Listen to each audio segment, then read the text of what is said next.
গল্পের সুর চ্যানেলে সবাইকে স্বাগত জানাচ্ছি। আমি রোমানা নূপুর। আজ আপনাদের জন্য নিয়ে এসেছি গজেন্দ্র কুমার মিত্রের লেখা একটি গল্প, ভাগ্যরূপিণী। না না, আমি কোনো আত্মপক্ষ সমর্থনের চেষ্টা করছি না, কিংবা কোনো যুক্তিতর্কের অবতারণাও না।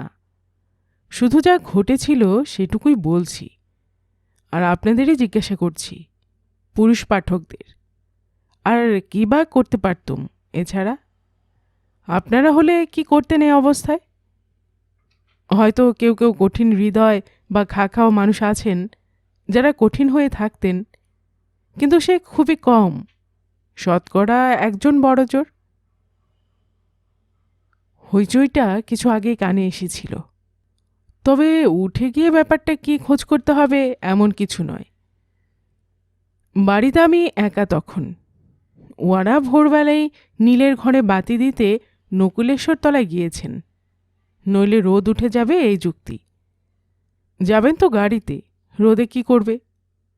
তা নয়, জল খেতে চা পান খেতে দেরি হয়ে যাবে, এই আসল কারণ।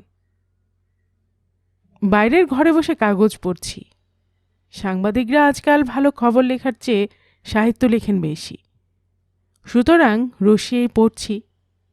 খবর বোঝার দরকার নেই, সাহিত্য রস তো পাচ্ছি এই ঢের। সেই জন্যই আরও উঠে গিয়ে দেখব বাইরের চেঁচামেচিটা কিসের, সে ইচ্ছে আর হয়নি। উঠতে হলোও না অবশ্য। পৃথিবীতে সৌভাগ্যের পেছনে ছুটলে সৌভাগ্য দূরে সরে যায়। তুমি দূরে থাকতে চাইলে সে পেছনে ছুটে। এটা সৌভাগ্যের বেলাতেও যেমন, দুর্ভাগ্যের বেলাতেও তেমনি। আমারও ভাগ্য, দরজাটা ওরা বেড়ে যাওয়া স্তক ভেজানোই ছিল। আলিশি করে উঠে আর বন্ধ করিনি।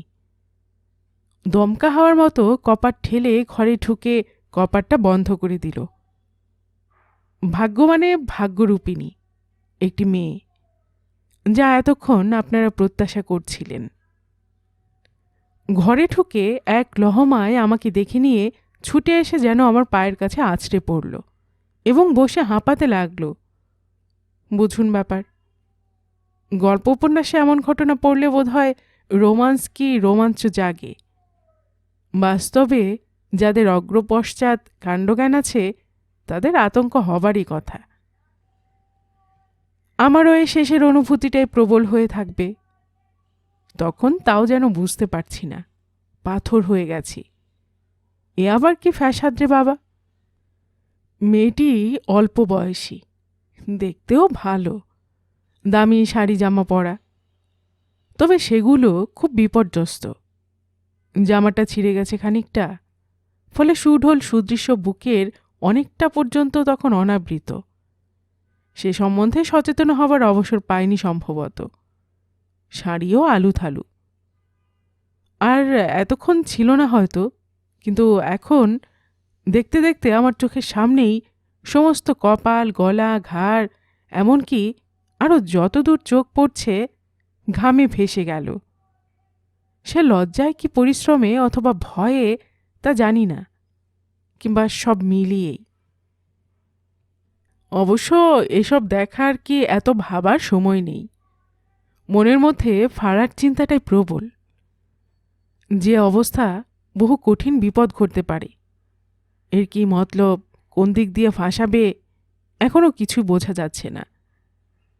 নিমেষের মধ্যে অনেকগুলো সম্ভাবনা খেলে গেল মাথায়, প্রত্যক্ষ ও পরোক্ষ অভিজ্ঞতার ফলাফল। আমার এক দাদা গাড়ি করে আসতে আসতে একটি মেয়ে রাস্তায় ভিজছে দেখে তুলে নিয়েছিলেন। তার ফলে থানা, পুলিশ, বাড়িতেও নানা সন্দেহ। সেটা বোধহয় সম্পূর্ণ কাটেনি। শেষে 2000 টাকা খেসারত দিয়ে রেহাই পান। আমি বিব্রত তো বটেই, কিছুটা ক্রুদ্ধ হয়ে বলে উঠলুম, এসব কি? কপাট দিলেন কেন? কি চান আপনি এভাবে? মেয়েটি এবার সোজাসুজি আমার পা চেপে ধরল। তাকে চেপে না ধরে জড়িয়ে ধরা বলাই উচিত, যেভাবে একেবারে পায়ের উপর এসে পড়েছে। একটুখানি চুপ করে থাকুন প্লিজ, আপনার পায়ে পড়ছি। জানতে পারলে মেয়ে ছেলে বলে মানবে না, টেনে নিয়ে যাবে। আমাকে বাঁচান। তারপর হঠাৎই বলে ফেলল, আমি পকেটমার, হাতে নাতে ধরে ফেলেছে। মেয়ে পকেটমার? কি সর্বনাশ! তবে সঙ্গে সঙ্গে মনে পড়ল, আশ্চর্য হবারই বা কি আছে, আজকাল তো এদের খুবই আমদানি হয়েছে। কাগজে পড়ছি, লোকেও বলছে, ট্রামে বাসে বিশেষ চড়তে হয় না ভগবানের ইচ্ছে। অফিসের গাড়িটা যতদিন আছে তাই, নইলে আমাকেও হয়তো গচ্ছা দিতে হতো এদের পাল্লায় পড়ে এতদিন। মনটা কঠিন হয়ে উঠল, কণ্ঠস্বরও ব্যঙ্গ তিক্ত স্বভাবতই। বটে, পকেটমার যেন তোমাকে বাঁচাবো হেঁটে আশা করো নাকি? আস্পর্ধাও তো কম নয়। বরং বাঁচতে চাও তো এখনই বেরিয়ে যাও, নইলে আমাকেই টেলিফোন করে পুলিশে খবর দিতে হবে। ততক্ষণে সে পুরোপুরি আমার হাঁটু দুটো জড়িয়ে ধরেছে, বেশ মজবুতভাবেই, অর্থাৎ উঠার চেষ্টা মাত্র না করতে পারি। অন্যরকম একটু আপিলের চেষ্টাও ছিল বোধ হয়, কিন্তু মুখে বলল, তাহলে তো বেঁচে যাই, মার খেতে তো হবে না, মুখ নাকও ছিঁড়ে কেটে যাবে না, তাতে বাইরে বেরোনোই বন্ধ করতে হবে কতদিন। সেই তো আসল ভাবনা। পুলিশে দিলে বড়জোর কখনটা হাজতে থাকতে হবে, তারপর তো ছাড়া পাবই। ওখানে তো ঘুষ দিয়ে খালাস, in cash or in kind. আমি মশাই সত্যি বলছি, এতখানি বয়সে এমন ব্রেজেন ফেসেড না কি বলে ইংরেজিতে, মানে রামবেহায়া মেয়ে দেখিনি। রাগে চট করে যেন কথা জোগায় না মুখে। অনেক কষ্টে বলি, তাই যদি জানো তো অমনভাবে পা চেপে ধরছ কেন? টেলিফোনের কাছে যাতে না যেতে পারি? সে অম্লান বদনে উত্তর দিল, অতটুকু ঝামেলার মধ্যেই বা যাই কেন, যদি না গিয়ে পারি সেই তো ভালো। অগত্যা একরকম বাধ্য হয়ে বসে পড়তে হলো। ব্যাপারটা খুবই রোমাঞ্চকর ও রোমান্টিক হতে পারত সন্দেহ নেই।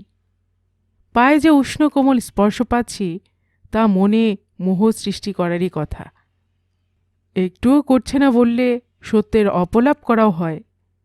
স্থান কাল পাত্র অন্যরকম হলে সত্যি উপভোগ্য হতো, কিন্তু অবস্থা যে অত্যন্ত বিপজ্জনক সেটা ভুলি কি করে? গৃহিণী ও কন্যা যে কোনো সময় এসে পড়তে পারেন। পাড়ার ওই যারা এর পিছে ধাওয়া করেছিল তারাও হঠাৎ দরজা ঠেলে ভেতরে ঢোকা অস্বাভাবিক নয়। কাউকে আসল কথা বোঝাতে পারবো না, মাঝখান থেকে ঘরে বাইরে মাথা তোলে মুশকিল হয়ে পড়বে। এই সাংঘাতিক মেয়ে সর্বনাশী, কিছুতেই এর আটকায় না। কোনো মতে একে বার করে দিতে না পারলে শান্তি স্বস্তি নেই। কিন্তু এ বাহুবন্ধন এখন ছাড়াই কি করে? তাহলে তো রীতিমতো ধস্তাধস্তি করতে হয়। তখন যদি চেঁচিয়ে লোক জড়ো করে উল্টো চাপ দেয়। আসলে দরজাটা খুলে রাখাই আমার ঝকমারি হয়েছে। না, গায়ের জোরে হবে না, অন্য পথ ধরতে হবে। গলার স্বর বদলে নরমভাবে প্রশ্ন করলুম, তুমি তো দেখছি লেখাপড়া জানো, ভদ্রঘরের মেয়ে, এ কাজ করোই বা কেন? বাহুবন্ধন তবু শিথিল হল না, শুধু মুখটা কিছু করুণ হয়ে উঠল। উত্তর দিল, কি করব, বাড়িতে পঙ্গু বাবা, প্যারালিসিসে একটা অঙ্গ পড়ে গেছে, প্রায় অন্ধ মা, 3টে ছোট ছোট ভাই বোন, কি খাওয়াবো তাদের? আপনি আমাকে চাকরি দেবেন? কত লোকের কাছে গেছি, কেউই তো ভদ্রভাবে বাঁচবার কি বাঁচাবার ব্যবস্থা করে দিতে পারেননি। কি যেন মাথায় এসে গেল, দুষ্ট সরস্বতী ভর করার মতো। বরাতের উপর বরাত দিয়ে বলে ফেললুম, মিথ্যে কথা, এসব মামুলি বাঁধা গত বরং থানায় গিয়ে বলো, ছেড়ে দেবার তবু একটা অজুহাত পাবে তারা। এত অবস্থা খারাপ নয় তোমার, এত দায়িত্বও নেই, এ কাজ তুমি করো অভাবে নয় স্বভাবে। এই উপরচাপে আশ্চর্য কাজ হলো, একেবারে ফ্যাকাশে হয়ে গেল ওর মুখখানা। চোখের চাউনিটাও হয়ে উঠল ফাঁদে পড়া জন্তুর মতো, আর তো অসহায়। ওদিকে রাস্তার হইচইটা কাছে আসছে, অন্বেষণকারীদের একটা দল বোধহয় সামনে দিয়ে চলে গেল। এইদিকে তো এলো, আমি স্পষ্ট দেখেছি, উবে গেল নাকি বাবা? না না, আমি সেই গোড়া থেকে তোকে বলছি, একেবারে উল্টো দিকে এসেছি আমরা। আশ্চর্য, এতগুলো লোকের চোখে ধুলো দিলে মাগি? স্তিমিত হয়ে গেল কোলাহল আর পদশব্দ। মেয়েটা হাঁপ ছেড়ে বাঁচল, সেটা বুঝতে পারলুম। প্রথম আঘাতের সে বিহ্বলতাও কেটে গেছে।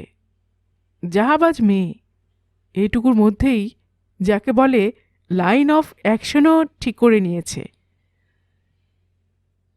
বাইরের চেঁচামেচি কাছে আসতেই পা দুটো ছেড়ে দিয়েছিল। দরকার হলে অন্তঃপুরে গিয়ে আশ্রয় নিত বোধ হয়, তারই প্রস্তুতি হিসেবে। এতক্ষণ পায়ের উপর প্রায় সব দেহটাই চেপে ধরেছিল। অস্বস্তি ও আতঙ্কের সীমা ছিল না। এখন অপরাধীর মতো হেড মাথায় আস্তে আস্তে বলল, না, মিছে কথা বলে পাপ আর বাড়াবো না। সত্যি, একেবারে যে খাবার সংস্থান নেই তা নয়। বাবা এখনও চাকরি করছেন, তবে আমি চাকরি পাইনি এটাও ঠিক। আর অনেক টাকা খরচ করে বিয়ে দেবেন সে সঙ্গতিও তার নেই। আরও দুটো বোন স্কুল কলেজে পড়ছে। একটি টিউশনই করতে পারতুম, করেছিও। সে বড় রাজারি, ভালো লাগলো না। তাতেই কি যে দুর্বুদ্ধি হলো, এই পথ ধরলুম। বাড়িতে এখনও জানে আমি টিউশনই করি। এবার দ্বিধা ছিল না। বললুম, তুমি কিন্তু বেশ বানিয়ে বলতে পারো। গল্প লিখতে শুরু করলে নাম হতো। এ লাইনে হঠাৎ একদিনে আসা যায় না, অনেক তালিম দরকার, পেছনেও লোক থাকা চাই, একা একা হয় না। তুমি যখন পকেট কাটছিলে তোমার সঙ্গে আরও লোক ছিল নিশ্চয়ই। চোরাই মাল হয়তো পাচারও হয়ে গেছে। এসব দলের কাজ। হঠাৎ যেন ইলেকট্রিক শক খেয়ে উঠে দাঁড়ালো মেয়েটা। চাপা গলায় সাপের মতো হিসিস করে উঠল। কেন আমাকে সেই থেকে এত অপমান করছেন বলুন তো? খুব জো পেয়ে গেছেন না? এক্ষুনি চেঁচে লোক জড়ো করে যদি ফাঁসাই আপনাকে। সে ভয় তো রয়েছেই, তার চেয়েও বেশি ভয় গৃহিণী এসে পড়ার। তবু উপায় তো নেই, নরম হলেই পেয়ে বসবে। তাই মুখ সাপট বজায় রেখে বলি, দেখো না চেষ্টা করে, যারা তোমাকে ওই খুঁজে বেড়াচ্ছে তারা এখনও বেশি দূর যায়নি। আর কেউ কি আর তোমার মুখটা মনে করে রাখেনি? আবারও যেন দমে গেল সে। মনে হলো ফুটো বেলুনের মতো চুপসে গেল। আমি সঙ্গে সঙ্গে সেই সুযোগটারই সদ্ব্যবহার করে ফেললুম। যাকগে, এখন সরে পড়ো দেখি ভালোই ভালো, নইলে সত্যি পুলিশ ডাকতে হবে এবার, নয়তো চেঁচিয়ে পাড়ার লোক জড়ো করতে হবে তুমি যা চাইছিলে। সর্বনাশী এবার বোধহয় নিজের সর্বনাশের চেহারাটা দেখতে পেল। বিপন্ন আবারও সেই ফাঁদে পড়ার মতো মুখের ভাব। এদিকে ওদিক যে যেন মরিয়া হয়ে বলে ফেলল, আমাকে আমাকে গোটা 6 টাকা ধার দেবেন? সত্যি বলছি, চোরাই হই আর পকেটমারি হই, আমাদের একটা কোড অফ অনার আছে। বিপদের ঋণ ফাঁকি দেব না, ঠিক শোধ দেব। কি হবে টাকা? তোমার কাছে কিছু নেই? ব্যাগটা ভিড়ের মধ্যে কে যে কেড়ে নিল, তখন সেদিকে নজর দিতে গেলে মার খেতে হয়। আর কোথায় পাবো? এই অবস্থায় বেরিয়ে হেঁটে যেতে সাহস হয় না। যে দেখেনি সেও কাপড় চোপড়ের এই অবস্থা দেখলে চিনবে। একটা ট্যাক্সি করতে হবে। একটু ইতস্তত করলুম। চট করে বেরিয়ে গিয়ে লোক ডাকতে পারতুম তখনও। মাত্র 2-3 হাত দূরে দাঁড়িয়ে থাকলেও হয়তো বাধা দিতে পারত না। মতলব বোঝার আগেই কপারটা খুলে দিতে পারতুম। কিন্তু পারলুম না ওর চোখের দিকে চেয়ে। অভিনয় নয়, সত্যি বিপন্ন করুণ হয়ে উঠেছে চোখ দুটো। উদ্বেগের সীমা নেই। দিলুম পকেট থেকে টাকাটা বার করে। খবরের কাগজওয়ালাকে দেব বলে একটা 10 টাকার নোট রেখেছিলুম পকেটে, সেটাই দিয়ে দিলুম। বললুম, নিয়ে যাও, তবে যদি উপকার করেছি বলে মনে করো, দয়া করে আর ফেরত দেবার চেষ্টা করো না। মেয়েটা যেন একটু অভিভূতের মতোই নোটখানা নিল। তারপর শাড়ি জামা যতদূর সম্ভব গুছিয়ে ভদ্রস্থ করে নিয়ে আর এক কাণ্ড করে বসল। হঠাৎ হাঁটু গেড়ে বসে একেবারে আমার পায়ে মাথা রেখে প্রণাম করল একটা। ওর কপালের ঘাম লাগলো পায়ে, 2-4 গাছা চুলও এসে পড়ল। এ অভিজ্ঞতা এই প্রথম। অন্য কোনো অনুভূতি কি বোধ করলুম জানি না, গাটা শিরশির করে উঠল, এটা টের পেলুম। সে প্রণাম করে উঠে নিঃশব্দে বেরিয়ে যাচ্ছিল, কিন্তু ততক্ষণে আমি একটু কোমল হয়ে উঠেছি। পায়ের সেই অননুভূত স্পর্শটাই বিচলিত করে তুলেছে বোধহয়। বললুম, কিন্তু এ লাইন কি ছাড়তে পারো না আর? মিছিমিছি এত রিস্ক, ভদ্র করে শিক্ষিত মেয়ে তুমি, এখনো সময় আছে, এমন কিছু পুরনো অভ্যেস হয়ে যায়নি নিশ্চয়ই। মেয়েটা দরজার কাছে গিয়ে একবার থমকে দাঁড়ালো, তারপর ধীরে ধীরে বলল, বোধ হয় আর পারবো না। চেষ্টা যে না করেছি তা নয়, এ কাজের উত্তেজনা, বাহবার নেশায় একদিন টেনেছিল, এখন বাঁধনটা চেপে বসেছে। দলের ভয়ও আছে একটা, তবে দোষ সবটাই ওদের উপর চাপাবো কেন? নেশাও কম নেই। খোঁয়ারি ভাঙা জানেন? মদের অবসাদ মদ দিয়ে কাটাতে হয়। বিয়ে করো না কেন? এমন চেহারা, লেখাপড়া জানো। বিয়ের পরও যদি এ অভ্যেস ছাড়তে না পারি? তাছাড়া এই দেহ নিয়ে, এই ইতিহাস নিয়ে স্বামীর ঘর করতে যাওয়া, না, সেও পারবো না। সন্তর্পণে দরজা ভেজিয়ে দিয়ে বেরিয়ে গেল সে। গল্পের সুর চ্যানেলে এতক্ষণ আপনাদের পড়ে শোনাচ্ছিলাম গজেন্দ্র কুমার মিত্রের লেখে একটি গল্প, ভাগ্যরূপিণী। আর এতক্ষণ গল্প পাঠিয়ে আমি আপনাদের সাথে ছিলাম রোমানা নূপুর। আপনারা যারা গল্পের সুর চ্যানেলের গল্প নতুন শুনছেন, আপনাদের সুবিধার্থে একটি বিনীত অনুরোধ, যদি আপনারা আরও এমন গল্প শুনতে চান তবে নিচে সাবস্ক্রাইব বাটনে একটি ক্লিক করে রাখুন ও একটি লাইক করে রাখুন। এতে এই চ্যানেলের ভিডিওগুলি খুঁজে পেতে আপনাদের সুবিধা হবে। আর পাশে থাকা বেল বাটনটিও চেপে রাখুন, যাতে নতুন কোনো গল্প দেওয়ার সাথে সাথেই আপনাদের কাছে নোটিফিকেশন চলে যায়। সবসময় সবাই খুব ভালো থাকুন, সুস্থ থাকুন, আনন্দে থাকুন, এই প্রার্থনা রইল।